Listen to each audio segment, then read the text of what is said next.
నమస్కారం ఘంటారావానికి స్వాగతం. ముందుగా ప్రధానాంశాలు. పేదవారి సొంతింటి కల నెరవేర్చడమే ప్రభుత్వ లక్ష్యమన్న భట్టి. తొలి ఏడాదిలోనే 4.5 లక్షల ఇళ్లను మంజూరు చేసినట్లు వెల్లడి.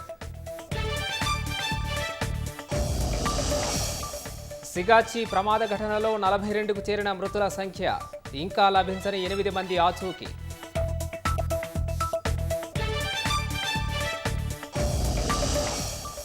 కోరుట్లలో 5 ఏళ్ల బాలిక హత్య కేసులో దర్యాప్తు ముమ్మరం. సమీప బంధువు ఘాతుకానికి పాల్పడినట్లు అనుమానాలు.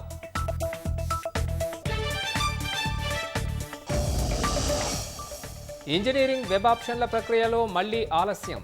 సాయంత్రం 6 నుంచి ఐచ్ఛికాలు పెట్టుకోవడానికి అవకాశం.